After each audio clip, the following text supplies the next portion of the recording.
आपने बताया कि हेल्पलेस हो गए थे क्योंकि स्पेस नहीं था, पब्लिक बहुत ज़्यादा हो गई थी, किसी को रोका नहीं जा सकता था क्योंकि सबको जाने के लिए कहा गया था, एक रूट तय था, क्या कार सेवा करनी है ये भी तय था, शांतिपूर्वक करना है ये भी तय था।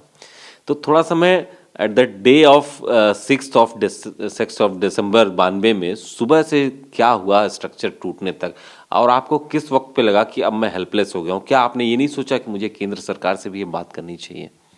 मैंने केंद्र सरकार से तो कोई बात करने की बात थी नहीं, क्योंकि जब हमें पता चला कि ये एक आदेश दिया गया है कि फायरिंग नहीं की जाएगी, तो मैं तत्काल मुख्यमंत्री जी के आवास पर गया। हम लोग के तब उस समय जो ऑफिस होता था डीजी का, वो घर ही पे होता था, नंबर 1 तिलक मार्ग में। ये कितने बजे की बात है जब आप गए मुख्यमंत्री जी से मिलने? तत्काल 12:10 पे ये, या 12:15 ये पता चला कि ऐसा हुआ, तो मैं तत्काल चला गया वहाँ पे, और ज़्यादा से ज़्यादा 12:20-22 पे वहाँ पे उनसे मैंने कहा कि ये तो उचित नहीं होगा और आप इसको हमारे ख्याल से हटा लीजिए। तो उन्होंने हमसे पूछा कि वहाँ पे औरतें और बच्चे भी हैं। मैंने कहा हाँ ये हैं, और ये मैं नहीं कह रहा हूँ, मैं होता तो हो सकता है मैं भी फायरिंग नहीं करता, लेकिन एक ये जो कुंठा मन में आ जाती है लोगों, बहुत से लोग हैं ऐसे जो कहने पर गलत उसको समझ लेंगे, उसका समझेंगे कि कोई हम बल इस्तेमाल ना करें।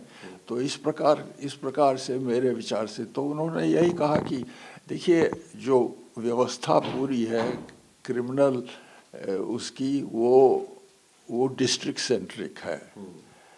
उसमें आदेश देने का जो अधिकार है वो डिस्ट्रिक्ट मजिस्ट्रेट और सुपरिटेंडेंट ऑफ पुलिस को है। उनको कौन सा बल प्रयोग करना है वो यही लोग तय करेंगे। जो कानून है वो यही है। कानून में होम सेक्रेटरी नहीं ये आदेश कर सकते हैं कि फायरिंग करिए। आप वहाँ होते तो क्या निर्णय लेते? तो अगर हम होते तो हम उनसे कहते कि फायरिंग करो। फायरिंग अगर आवश्यकता ऐसी होती कि आदमी को वो किया जाए, लेकिन उसके समय ये ज़रूर देखते कि अगर उसमें औरतें उसी में हैं, बच्चे हैं, तो नहीं फायरिंग करेंगे। आखिरकार हम भी तो एक उसमें अपना विवेक लगाएंगे, हम भी ये समझेंगे कि क्या करना चाहिए।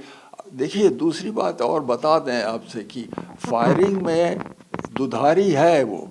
अगर फायरिंग करें और बहुत से व्यक्ति उससे मारे जाएं, छोटे बच्चे हों या औरतें भी हों, तो उससे बहुत बड़ा हादसा बाहर हो सकता है, उसका रिएक्शन हो सकता है, उसका ये सब बातें सोचने की होती हैं।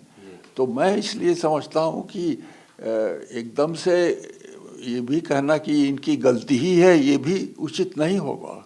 आखिरकार उनको भी देखना होगा कि क्या हम कैसा वो करें जिससे कि आगे और स्थिति इससे खराब ना हो।